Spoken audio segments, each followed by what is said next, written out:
आप सभी को प्रणाम। सामूहिक स्वाध्याय का समय हो गया है। सभी शांतचित्त होकर बैठें, दोनों हाथ गोद में, नेत्र बंद। गायत्री महामंत्र साथ साथ स्वसत होना है।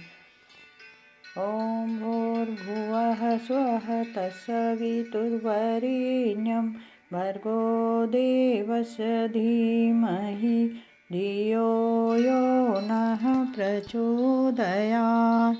हमारा युग निर्माण सत्संकल्प। चारों ओर मधुरता, स्वच्छता, सादगी एवं सज्जनता का वातावरण उत्पन्न करेंगे। परम पूज्य गुरुदेव वंदनीय माता जी की सूक्ष्म उपस्थिति में आज का स्वाध्याय।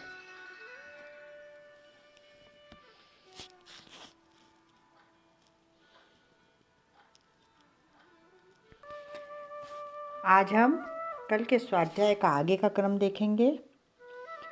कई व्यक्ति कहते सुने जाते हैं कि हम आदर्श जीवन द्विजोत ग्रहण तो करना चाहते हैं, पर इस समय तक हम द्विज नहीं रह सके हैं, इसलिए हम द्विजोत के प्रतीक यज्ञोपवीत को धारण क्यों करें। यह आशंका भी उचित नहीं, क्योंकि यज्ञोपवीत धारण करने का अर्थ द्विजोत में प्रवेश करना, आदर्श जीवन व्यतीत करने का व्रत लेना, दिव्यता में प्रवेश करना है। इसका अर्थ यह नहीं कि जिस दिन व्रत लिया उसी दिन वह साधना पूर्ण भी हो जानी चाहिए। इस संसार में सभी प्राणी अपूर्ण और दोषयुक्त हैं। उन दोषों और अपूर्णताओं के कारण ही तो उन्हें शरीर धारण करना पड़ता है। जिस दिन वह अपूर्णता दूर हो जाएगी उस दिन शरीर धारण करने की आवश्यकता ही न रहेगी। कोई व्यक्ति चाहे वह कितना ही बड़ा महात्मा क्यों न हो, किसी न किसी अंश में अपूर्ण एवं दोषयुक्त है। फिर क्या हम यह कहें कि जब सारा संसार ही पापी है तो हमारे अकेले धर्मात्मा बनने से क्या लाभ। हमें इस प्रकार विचार करना चाहिए कि श्रेष्ठता की पाठशाला में प्रवेश करना, द्विजोत का व्रत लेना ही यज्ञोपवीत धारण करना है। पाठशाला में प्रवेश करने के लिए पट्टी पूजा होती है। इसका अर्थ है कि अब उस बालक की नियमित शिक्षा आरंभ हो गई। विद्या प्राप्त करने का उसने व्रत ले लिया।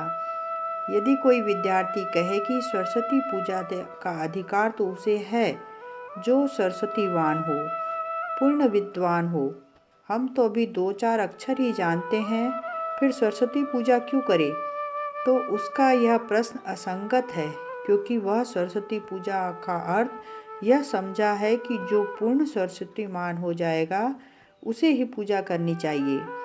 इस प्रकार तो संसार के किसी भी काम को कोई भी व्यक्ति करने का अधिकारी नहीं है, क्योंकि चाहे वह कितना ही अधिक क्यों न जानता हो तो भी किसी न किसी अंश में वह अनजान अवश्य होगा। ऐसे तो कोई भी वकील, डॉक्टर, पंडित, शिल्पकार, गायक तथा अध्यापक न मिलेगा तो क्या उनके द्वारा किए जाने वाले सब काम रुके ही पड़े रहेंगे। व्रत लेने का अर्थ ही यह है कि अभी यह नहीं किया जा सका था, आगे यह करेंगे। कोई व्रत लेता है कि मैं नियमित रूप से व्यायाम किया करूँगा, इसका अर्थ है कि वह अब तक ऐसा नहीं करता रहा है, आगे करेगा।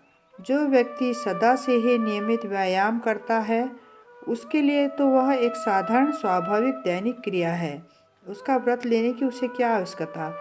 इसी प्रकार जो व्यक्ति द्विजोत में पारंगत नहीं हो सके हैं उन्हें ही यज्ञोपवीत धारण करना आवश्यक है। जब उनका द्विजोत पुष्ट, परिपक्व और पूर्ण हो जाएगा तब फिर उन्हें इसकी कुछ आवश्यकता भी न पड़ेगी। संन्यास आश्रम में जनेऊ का त्याग कर दिया जाता है, क्योंकि उस स्थिति में पहुँचे हुए व्यक्ति के लिए वह निष्प्रयोजन है। जिस कार्य के लिए उसे धारण किया गया था वह पूरा हो चुका, तो व्यर्थ का बोझ क्यों लादा जाए। जो लोग शंका करते हैं कि हम द्विज नहीं हैं इसलिए हम जनेऊ पहनने का साहस क्यों करें, उन्हें समझना चाहिए कि उन्हें इसी कारण यज्ञोपवीत अवश्य पहनना चाहिए, क्योंकि उनमें द्विजोत का भी पूर्ण विकास नहीं हो पाया है। इस विकास के लिए ही तो उपवीत धारण कराया जाता है। क्या कोई पहलवानी का विद्यार्थी ऐसी शंका करता है कि मैं पूर्ण पहलवान नहीं हूँ, इसलिए अखाड़े में क्यों उतारूँ, मुकद्दर क्यों उठाऊँ। उसे अखाड़े में उतरने और मुकद्दर उठाने की इसलिए आवश्यकता है कि वह अभी पूर्ण पहलवान नहीं हो पाया। जब वह पूर्ण पहलवान हो जाएगा तो उसे इन अभ्यासों से छुटकारा भी मिल सकता है। यही बात उपवीत धारण के संबंध में भी कही जा सकती है।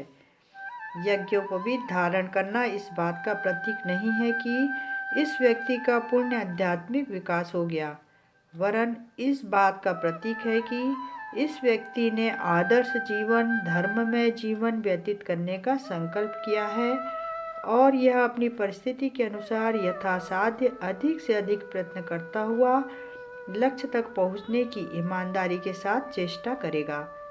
ऐसी दशा में यह झिझक करना व्यर्थ है कि हम इस योग्य नहीं कि उपवीत धारण करें। इस अयोग्यता का निवारण उसके धारण करने से ही तो होगा। जो यह कहता है कि मैं तैर नहीं सकता इसलिए पानी में नहीं घुसूंगा, उसे जानना चाहिए कि पानी में घुसे बिना तैरना नहीं आ सकता। जो कहता है कि मैं घोड़े पर चढ़ना नहीं जानता इसलिए नहीं चढ़ूंगा, उसे जानना चाहिए कि घोड़े की पीठ पर बैठे बिना घुड़सवार नहीं बन सकता। यह ठीक है कि आरंभ में काफ़ी कठिनाई प्रतीत होती है, आरंभ में काफ़ी गलतियां भी होती हैं, पर उनका संशोधन तो धीरे धीरे अभ्यास करने से, उस कार्य में लगने से ही तो होगा।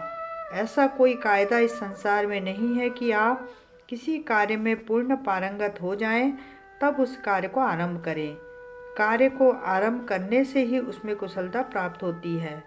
जनेऊ धारण करके जब आप द्विजत्व प्राप्त करने के लिए आगे बढ़ेंगे तो आप धीरे धीरे इस मंजिल को पार करते हुए एक दिन सच्चे अर्थों में द्विज कहने योग्य बनेंगे।